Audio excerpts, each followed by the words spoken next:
সমাজের পরিস্থিতি এখন এমন হয়ে গেছে, প্রেমের থেকে ব্রেকআপের সংখ্যা বেশি, বিয়ের থেকে ডিভোর্সের সংখ্যা বেশি।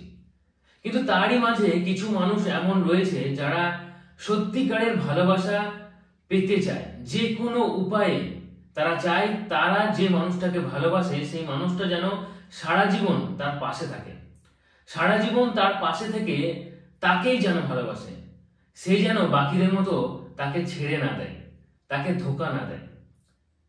তো আমার কাছে এমন অনেক প্রশ্ন আসে যেখানে তারা বারবার আমাকে জিজ্ঞাসা করে, দাদা সে কি আমাকে সত্যিই ভালোবাসে? সে কি আমাকে বিয়ে করবে? সে কি আমার সাথে সারা জীবন থাকবে? এই বিষয়গুলো যখন আমি খুব ভালোভাবে পর্যবেক্ষণ করি তখন এটা মনে হয় যে এই বিষয়ে কিন্তু মানুষকে বুঝিয়ে বলাটা খুব দরকার। আজকের এই ভিডিওতে তোমাকে আমি 5টা এমন সাইন বলবো, যে সাইনগুলো যদি তুমি তোমার রিলেশনশিপের মধ্যে দেখতে পাও তাহলে এটা তোমাকে বুঝতেই হবে যে এই মানুষটা তোমার সাথে থাকবে। এটা থেকে যাওয়ার লক্ষণ, এই লক্ষণগুলো থেকে যাওয়ার লক্ষণ। এই লক্ষণগুলো কি তোমাদের সম্পর্কের মধ্যে আছে? একটু মিলিয়ে নাও। কতগুলো পয়েন্ট আছে সেটাও কিন্তু নিচে কমেন্টে অনেস্টলি টিক মার্কের মাধ্যমে জানাবে। একটা থাকলে একটা টিক মার্ক, 5টা থাকলে 5টা টিক মার্ক। একটু মিলিয়ে নাও, তাহলে তুমিও একটু স্বস্তি পাবে যে এই মানুষটা তোমার সাথে সারা জীবন থাকবে কিনা। কারণ এখনকার যা দিনকাল, এখনকার বর্তমান পরিস্থিতি এতটাই শোচনীয়, সেখানে কিন্তু মানুষ যখন তখন পাল্টে যাচ্ছে, মানুষ যখন তখন চেঞ্জ হয়ে যাচ্ছে, যখন তখন মানুষ ছেড়ে দিয়ে চলে যাচ্ছে। আর যে মানুষটা ভালোবাসে সেই মানুষটার থেকে কষ্ট আর হয়তো অন্য কেউ পাচ্ছে না। তো তুমি একটু মিলিয়ে নাও জাস্ট, এবং মেলানোর পরে অবশ্যই ভিডিওটা শেয়ার করে দিও তোমার সেই সব বন্ধু বান্ধবীদেরকে বা ফ্যামিলি মেম্বারসদেরকে যারা একটা সন্দেহবাতিক মানুষ, যারা সন্দেহ করে, যারা ভাবে, যারা এটা মনে করে যে মানুষটা যদি আমাকে ছেড়ে দেয় তাহলে আমি তো খুবই কষ্ট পাবো, আমি জানতে চাই মানুষটা থাকবে কিনা। সন্দেহ করাটা স্বাভাবিক, যে মানুষগুলো ভালোবাসে তারা কিছুটা হলেও সন্দেহ করে, তারা হারানোর ভয় পায়। তাই তুমি নিজে ভিডিওটা সম্পূর্ণ দেখার পরে ভিডিওটা শেয়ার করে দিও। ফার্স্ট পয়েন্ট, যদি তোমাদের সম্পর্কটা 2-3 বছর হয়ে গেল কিংবা হয়তো 1 বছরও হতে পারে, তোমাদের মধ্যে মাঝে মধ্যেই কথা কাটাকাটি হয়, ঝগড়াঝাটি, অশান্তি হয়। অনেক সময় তুমি হয়তো তাকে ছেড়ে দেওয়ার কথা ভেবেছো, কিন্তু সে তোমাকে ছাড়তে দেয়নি, সে তোমার মন জুগিয়ে আবার সম্পর্কটা সচ্ছল করে নিয়েছে। কোনো সময় উল্টোটা হয়েছে, সে হয়তো তোমাকে ছেড়ে দেওয়ার কথা ভাবছে কিন্তু তুমি তাকে ছাড়তে দাওনি, তুমি আবার সম্পর্কটা ঠিক করে নিয়ে আবার সম্পর্কটা কন্টিনিউ করেছো।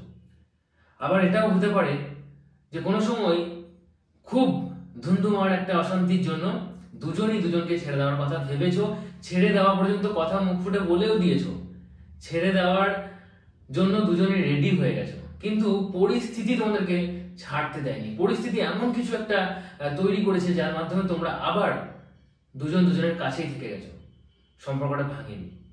যদি এরকম একাধিকবার হয় তাহলে বুঝতে হবে যে মানুষটা তোমার ভাগ্যে লেখা আছে বলেই এই ঘটনাগুলো বারবার ঘটছে। তোমার মধ্যে কি এটা হয়? তোমাদের সম্পর্কের মধ্যে কি এটা কখনো ঘটেছে? নিচে কমেন্টের মধ্যে জানাবে টিক মার্ক দিয়ে। সেকেন্ড, যদি দেখো যে তার কথা ভেবে তোমার ভালো লাগছে, তুমি হয়তো ডিপ্রেশনে আছো, অ্যাংজাইটি ফিল করছো, মনটা ভালো নেই, কষ্ট পাচ্ছ, একাকিত্ব ভোগ করছো, যেমনই পরিস্থিতি হোক না কেন, যেমনই খারাপ পরিস্থিতি হোক না কেন, শুধুমাত্র তুমি যখন তার কথা ভাবছো, তার কথা ভেবেই তোমার একটা আলাদা শান্তি অনুভব হচ্ছে। তুমি এটা ফিল করছো যে যদি মানুষটা আমার পাশে থাকে তাহলে এখন আমি যে জ্বালায় জ্বলছি বা যে নেগেটিভ পাওয়ারটা আমাকে ধরে রেখেছে এটা আমাকে ধরে রাখতে পারবে না। হয়তো তোমার শারীরিক কোনো একটা বড় ক্ষতি হয়েছে, তোমার পায়ে চোট লেগেছে, তোমার হাতে একটা বড় চোট লেগেছে, বা হয়তো তোমার মানসিক অবস্থা সত্যিই খারাপ, হয়তো তোমার ফ্যামিলিগত একটা সিচুয়েশন এমন তৈরি হয়েছে যার জন্য তোমার মনটা খুবই খারাপ, তুমি খুব একাকিত্ব ভোগ করছো। কিন্তু যখন তুমি শুধুমাত্র তার কথা ভাবছো তাতেই তোমার মন ভালো হয়ে যাচ্ছে। তোমার শরীরে একটা ব্যথা রয়েছে, তোমার মনের মধ্যে একটা ব্যথা রয়েছে, সেটাও তুমি ভুলে যাচ্ছ কিছুক্ষণের জন্য। যদি এটা হয় তাহলে বুঝতে হবে যে সত্যিই তুমি সামনের মানুষটাকে ভালোবাসো, এবং এতটা পরিমাণ ভালোবাসা যখন আছে তখন সামনের মানুষটাও তোমাকে ভালোবাসবে। কিংবা এই বিষয়টা যদি সামনের মানুষটাও বলে কখনো মুখ ফুটে যে হ্যাঁ আমিও তোমার কথা ভেবে শান্তি পাই। কথা বললে, দেখা করলে তো অনেক সময় বন্ধু বান্ধবের সাথেও দেখা করি, কথা বলি, তখন কিছুটা হলেও রিল্যাক্স ফিল হয়। কিন্তু যদি কখনো কোনো মানুষের কথা ভেবে মনে শান্তি আসে তাহলে বুঝতে হবে সেই মানুষটা আমাদের লাইফ পার্টনার, সেই মানুষটাকে আমি সত্যিই ভালোবাসি। আর এতটা ভালোবাসা যখন আছে তখন সামনের মানুষটাও তোমাকে ভালোবাসে। থার্ড, যখন তোমরা প্রথম দেখা করেছিলে বা যখন তোমাদের প্রথম আলাপ হয়েছিল তখন আলাপটা আমতা আমতা ভাবে শুরু হয়নি। তখন আলাপটা যেন অনেক পুরনো দিনের এমনটা মনে হয়েছিল। খুব খুব খুব অল্প সময়ের মধ্যেই তোমরা দুজনের কাছে চলে এসেছিলে।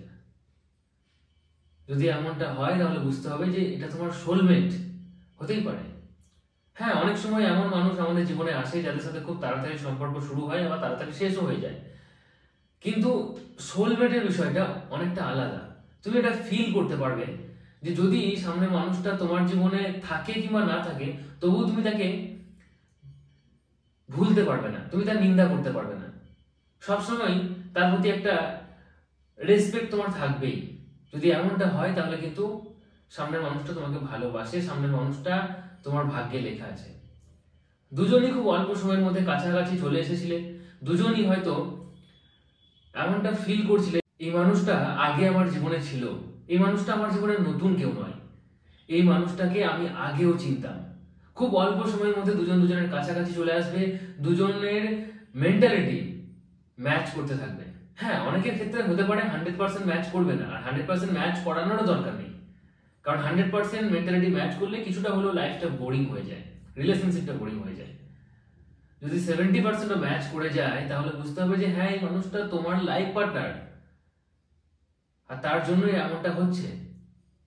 পৃথিবীতে তো অনেক কোটি কোটি মানুষ আছে, কয়েকশো কোটি মানুষ আছে, তাহলে এই মানুষটার সাথে এমনটা কেন হচ্ছে ভাবতে হবে, তাই না? এই মানুষটা তোমার লাইফ পার্টনার, এই মানুষটা তোমার ভাগ্যে লেখা আছে, এই মানুষটা তোমার সাথে থাকবে। আর এমনটা যদি সেও বলছে তাহলে তার কোনো কথাই নেই, সামনের মানুষটা সত্যিই ভালোবাসে। 4 নম্বর পয়েন্ট, অনেক সময় এমন হবে তোমাদের মধ্যে কঠিন অশান্তি হবে, খুব বেশি ঝগড়া ঝামেলা হবে।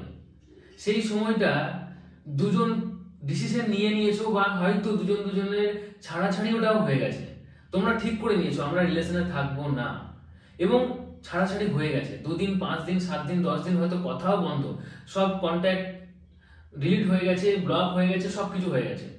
কিন্তু এর পরেও তোমার মন তোমাকে বারবার এটা বোঝাচ্ছে যে তুই যে মানুষটাকে ছেড়ে দিচ্ছিস সেই মানুষটা তোর জীবনে পারফেক্ট একটা মানুষ, তোর জীবনে ওই মানুষটা থাকলে তুই সুখী থাকবি, এবং ওই মানুষটার জীবনে যদি তুই থাকিস তাহলেও সেই মানুষটা খুশি থাকবে। যদি আশেপাশে অন্য বয়ফ্রেন্ড কিংবা গার্লফ্রেন্ড কিংবা হাজব্যান্ড কিংবা ওয়াইফদের সাথে কম্পেয়ার করে এটা মনে হচ্ছে যে না আমার বয়ফ্রেন্ড কিংবা আমার গার্লফ্রেন্ড কিংবা আমার হাজব্যান্ড বা আমার ওয়াইফটাই বেটার, আমার জন্য বেটার, তাহলে বুঝতে হবে যে এটা তোমার মন তোমাকে বোঝাচ্ছে, সেই ইউনিভার্স এই সিগন্যালটা দিচ্ছে, সেও চায় যে সম্পর্কটা ঠিক হয়ে যাক, তার জন্যই এমনটা তোমার ফিল হচ্ছে, এমনটা তোমার মনে হচ্ছে, তাই না? তো এটাও একটা পয়েন্ট। 5 নম্বর পয়েন্ট, যদি তোমাদের মাঝে টেলিপ্যাথি কাজ করে, টেলিপ্যাথি, হ্যাঁ, অনেক সময় তুমি হয়তো তার কথা ভাবছো, তোমার মনে হচ্ছে যে সে যদি এখন ফোন করে তাহলে ভালো হয়, কিন্তু তুমি জানো যে সে বিজি আছে, সে টিউশনে আছে, স্কুলে আছে, কলেজে আছে কিংবা অফিসে আছে, কিন্তু সে তবুও সেই মুহূর্তের মধ্যে ফোন করছে। তুমি জানো যে সে রাতে ঘুমিয়ে যায়, কিন্তু তুমি রাতে হঠাৎ তার কথা এত পরিমাণে ভাবছো যে সে হুট করে ফোন করে বসছে। যদি এগুলো একাধিক বার হয় তাহলে এগুলো কাকতালীয় নয়, এগুলো টেলিপ্যাথি। তোমার ব্রেন থেকে যে সিগন্যাল বের হচ্ছে সেই সিগন্যাল ইউনিভার্সের কাছে পৌঁছে রিফ্লেক্ট হয়ে পৌঁছাচ্ছে তার কাছে, এবং সে ফোন করতে বাধ্য হচ্ছে। টেলিপ্যাথি এই বিষয়ে আমি কিছুদিন আগেই 2-4 দিন আগেই একটা ভিডিও বানিয়েছি, সেই ভিডিওটা তুমি চাইলে দেখতে পারো, আমি এন্ড স্ক্রিনে লাগিয়ে দেবো। টেলিপ্যাথি সম্বন্ধে ডিটেলসে জেনে নেওয়াটা ভালো। আশা করি ভিডিওটা ভালো লেগেছে। ভিডিওটা ভালো লাগলে অবশ্যই লাইক করো। এই বিষয়ে তোমার মতামত কি নিচে কমেন্টে অবশ্যই জানাও। এই 5টা পয়েন্ট যদি মিলে যায় তাহলে অবশ্যই টিক মার্কের মাধ্যমে বোঝাও। ভিডিওটা শেয়ার করে দাও তোমার হোয়াটসঅ্যাপ স্ট্যাটাসে, সেখান থেকেও কিছু মানুষ দেখবে এবং তারা মিলিয়ে নেবে যে এই মানুষটা তাদের জীবনে থাকবে কিনা। আর যদি চ্যানেলটি এখন সাবস্ক্রাইব করে না থাকো তাহলে চ্যানেলটি সাবস্ক্রাইব করে পাশে থাকা বেল আইকনটিকে প্রেস করে অল নোটিফিকেশনে ক্লিক করে দাও নেক্সট ভিডিও নোটিফিকেশন পাওয়ার জন্য, কারণ এখানে লাইফ এবং লাভ রিলেটেড প্রবলেমের সলিউশন পাওয়া যায়। তো চলো আজকের মতো এটুকুই। Tata, take care, thank you, ভালো থেকো, ভালো রেখো।